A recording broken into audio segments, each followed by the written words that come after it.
Tanim TV Tanim TV nekk seen chaîne YouTube bu bees ñu jagleel ko wàllum xibaar lépp lu ngeen yittewoo ci ay xibaar moo xam société politique économie ba ci biti réew lépp Tanim TV dina leen ko jagleel wàllum diine it dina am ay émission yu am solo daw leen gaaw ngeen abonné wu ci chaîne YouTube Tanim TV Tanim TV yéen rekk la fi nekkar ngir ay xibaar yu wér te wóor.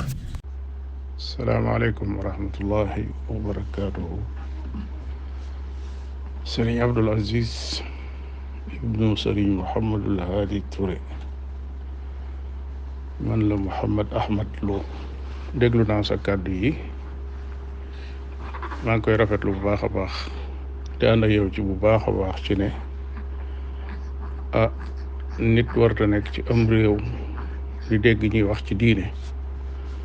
te am luñ koy askanale ci xam-xam mu am lu muy dégg te demewul noonu ba noppi mu ne ci cell loolu moom noonu ñii di wax ak yow loolu la ñuy jéem a dund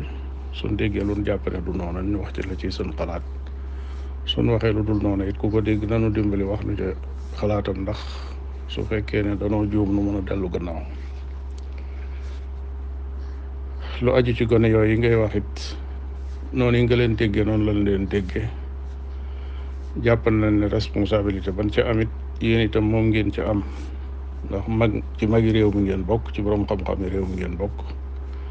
su ngeen déggee gone yu bokk ci waa réew mi di wax su dul noonu wala ñu di ko jëf na ca Mouhamad Lo war a waxe noonu la ca Abdul Aziz Touré war a waxe noonu laa ko jàppee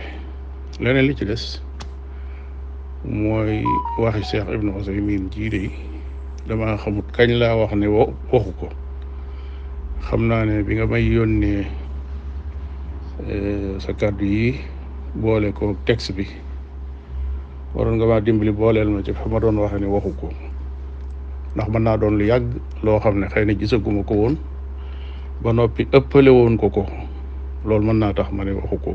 ngir ak rafet njort ci moom waaye bi ma gisee ne moo ko wax ak léegi moom mi ngi bëgg a yàgg def naa ci sax ay kàddu yoo xam ne dama wax ne cheikh bi ci boppam li mu wax fii njuumte ñàkku ci ndax masalam diine menn mu nekk dafa am niñ koy taxawee su fekkoon ne dafa jëfandikoo qaida bi wax ne xukmul xaakimi yarfaul xilaaf ki nga xam ne mooy waliyul amr su xasee joxe ab atte ci am réew ne weer wi feeñ na loolu comprendre naa ne benn borom xam-xam Arabie Saoudite ñi mu wut a toog di ubbee di wax ne nit sañ naa juuyoo ak atte boobu xukmul xaakim yarfaul xilaaf waaye nag su bëggee taasil ci wàllu xam-xam ne hilaal ci boppam yataaddat nga xam ne weeru way feeñ Arabie Saoudite bokkut ak weer wi feeñ Sénégal te communication bi mën a jokkoo ba laxza bi ko waa Madina di ko yëgee waa Dakar mën nañ ko yëgee noonu yow ci borom xam-xam yi fëlëg yu mag yi ci nga bokk xam nga ne weer wi moom wenn la te xabaar bi kem xas jot xawma bu ko jëlut moom fan ci lan lay sukkandiku loolu man moom lay faral di wax su fekkee li ñu tudde mazhab am na loolu mooy sama mazhab mooy jàpp naa ne al ibratu bi buluuxil xabar képp koo xam ne xabaar bi dikkee na ko ne weer wi feeñ na da ko war a jël ndax ba yonente ba sallallahu alayhi wa sallam di wax ne suumu li ru'yatihi wa aftiru li ru'yatihi waxul woon ne yéen waa Madina képp wala yéen waa Makka képp waxul ni kenn ku ne da nga koy gisal sa bopp door a woor ndax su doon loolu biir dëkk bi rek mën naa am ñu ko gis ak ñu ko gisut te kon ña ko gis dañuy woor ña ko gisul duñu woor waaye ka ko gis da koy jottali ka ca des jottali boobu yi nag jamono ji nekk day am fu mu toll bu fekkee jamono gi joo xam ne waa Madina buñ ko yëgee waa Makka mënuñu ko yëgandoo wala waa Cham mënuñu ko yëgandoo jamono yooyu waa Madina la concerné ñenn ñi dañ ko yëg wax ko ñi ci des buñ demee ba communication àgg ci waa Madina buñ ko yëglee ci bis bi waa Cham mën nañ ko yëg li ma gëm mooy bu boobaa da leen di war ñu jàpp ci loolu ba muy agsi Sénégal wala mu jógee Sénégal jëm Arabie Saoudite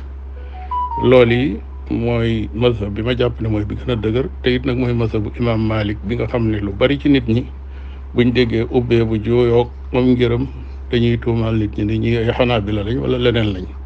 ngirum imam Malik mooy ittihaadu ruya